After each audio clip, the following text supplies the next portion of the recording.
it's been really good to hear about different local projects across England, but also about the experiences of other active travel projects from across the UK, such as England. And it's also been really important to hear about how the travel plans for the Commonwealth Games are coming along. Yeah, it's been really interesting. I think my kind of area of expertise, my area of interest is promoting physical activity and active travel, walking and cycling in particular. So it was really interesting to hear about some of the kind of case studies in England, and to hear about the Commonwealth Games preparations as well. I think that's, and as a resident of the city as well and a key kind of cyclist, then it's really nice to see, you can actually see for yourself when you're cycling and walking around that the improvements to the Clyde walkway just now, you can see that as we speak happening, and it's really nice, to see that happening. I found the talks about the Commonwealth Games very interesting, how the transport strategy has been developed and is going to be delivered, and also particularly I attended the social media workshop, which was extremely informative. Always find social media ones interesting.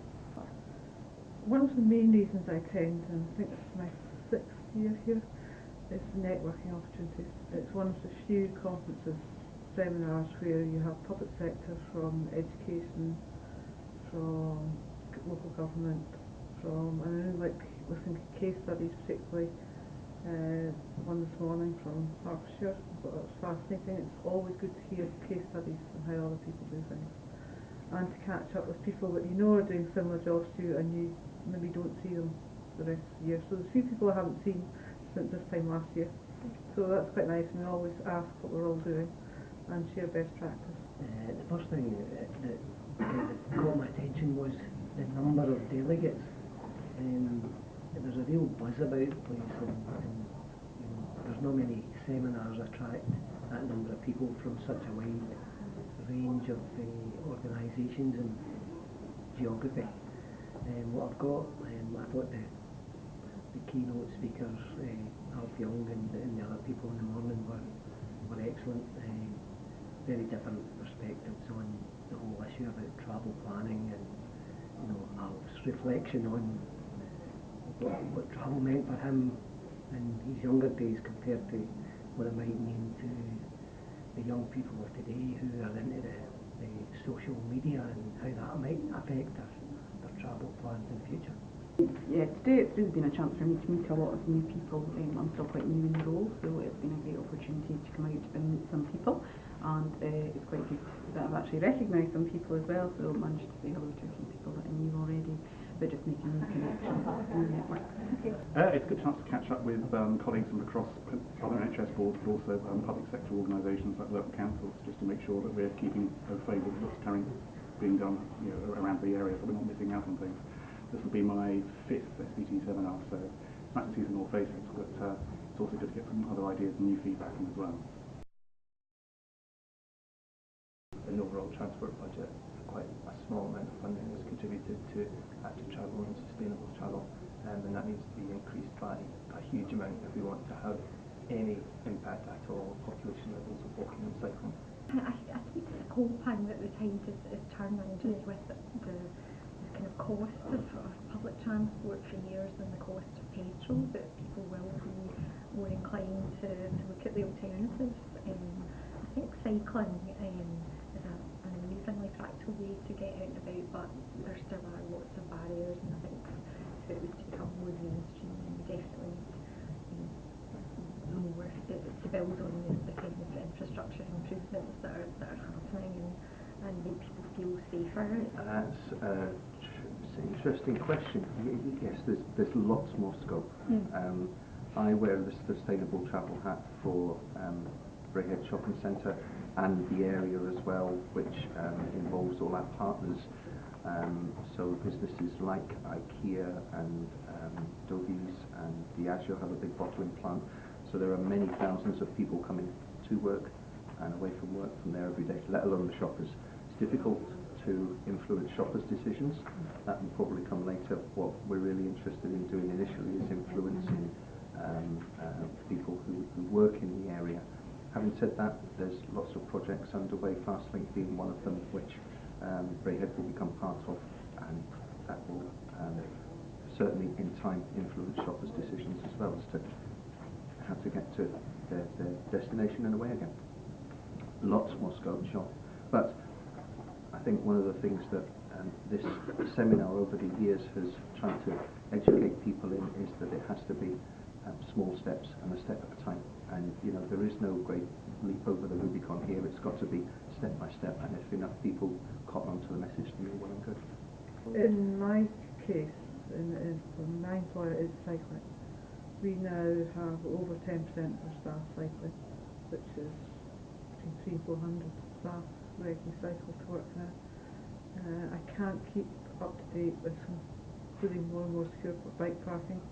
I just put in more bike walkers. Every year I add to it.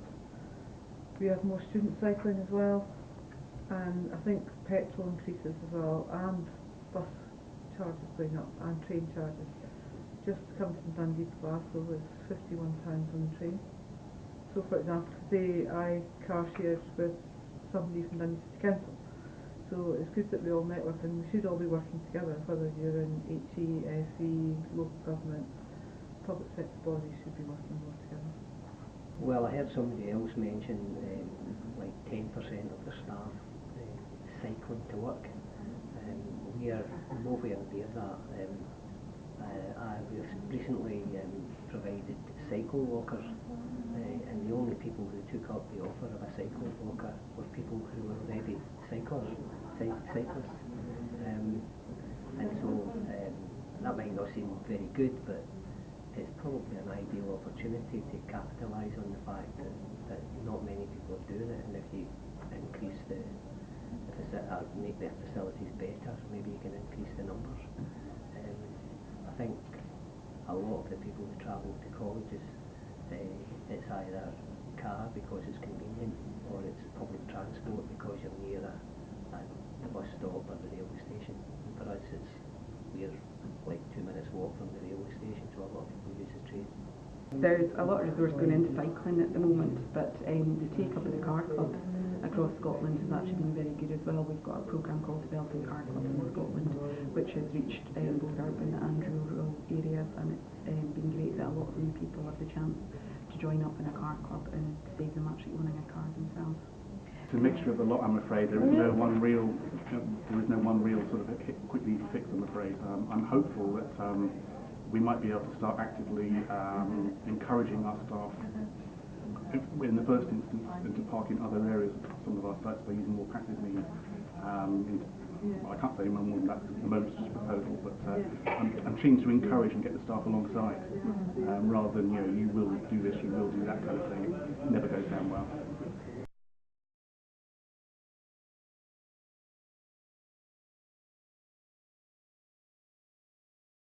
Well, for a variety of reasons, one of which the Scottish Government has targets, 10% of the workforce on their bikes by 2020, we're already meeting that target. Legislation has a huge impact, and also decreasing car parking, air quality emissions. There's a new report came out last month from Friends of the Earth. Certain areas in Dundee, it's the same in Glasgow, and lots of Scottish cities have poor air quality emissions. One of the main reasons is because of the transport infrastructure.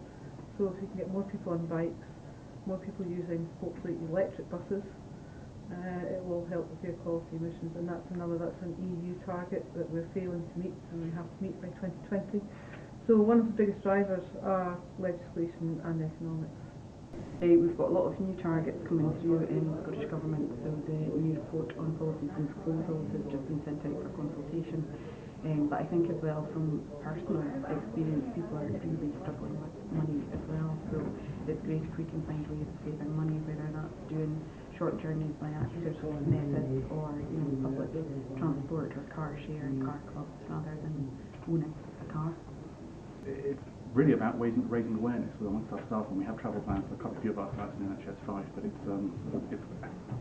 a very, very slow process actually for getting the awareness raised. When we ask people about the travel plan, they say, yes, I'm aware of one, and you then say, well, have you actually read it? And go, well, there's some things I'd like. I mean, we've had a cycle to work scheme now for 2 years, So this will be our third year, I hope, when we run it again. Both times in the past it's been oversubscribed, so there's a good sort of base there. There's a demand for the things that we're doing. I'd like to say we were doing more in terms of public transport, but we had a great value sacrifice scheme running a few years ago, and then unfortunately HMRC sort of pulled the plug on it because they changed the guidelines of the interpretation, unfortunately, and there's been nothing that's come through since to build on that, because in the 15 months we had the scheme running, we managed to sort of virtually double the uptake of annual bus pass holders. So that was a missed opportunity, I think. But you know, it swings and roundabouts. Some things you gain on, other things you don't. Yes, I think so. So I think we need to kind of reduce the barriers, and you know, I do think that people will perhaps be forced almost into maybe giving up a second car and taking a bike or using public transport, or thinking about walking, or kids may walk to school rather than being dropped off, and in a way that's a good thing, and people might realise the benefits of that, even though it might not be something that they've 100% chosen to do. Financial imperative, you know. Yeah, no, I think hopefully in the next year or two things will turn around. You know, I think we can see it already. Talking to our partners like Scotland and Sustrans, we can already see a lot more interest in people wanting to walk and cycle. So it's definitely happening. For me in the college sector, I don't know if you know, but there's a lot of mergers going on with different colleges. At the moment, James Watt College is about to merge with Reed Care in Paisley and Clydebank. That will involve a whole new dynamic in terms of travel for staff and students, and I think it's an ideal opportunity to do something on travel planning and to make an impact, because as we said this morning, if people's travel arrangements have been established for a long time, it's very difficult to get them to change. But the fact that there's a change because of the merger might be the time to influence how they travel. Over time it takes quite a bit for people to change their habits, so we have to keep showing that there are alternatives out there, and especially for short journeys it's actually easier to do active travel in a lot of cases than it is to jump in a car. It can actually be quicker to walk or cycle, especially in the city or if there's congestion on the roads, rather than taking a car. Yes, but not as much as I would hope, particularly in regard for fossil fuel costs, you know, for diesel or petrol. It's nearly getting on for double what it was when I first started with the NHS site, and yet the take-up of the car, you know, has been minimal, unfortunately, the reduction. Yes, we're making small steps in getting some people nearby walking. As part of the Make Your Move to Coddy scheme, we were involved with that with Fife Council. A lot of more cycle infrastructure was included. Notice on the back of that, but about of the 2 years been running our Cycle to Work scheme, 50% of the people have been working in and around the Coddy area. So I think we can directly attribute that to changes in the movements that we've had within the organisation, with the opening of the third wing at Victoria Hospital, but also the increase in the infrastructure that Fife Council has provided in association with Sustrans and other organisations.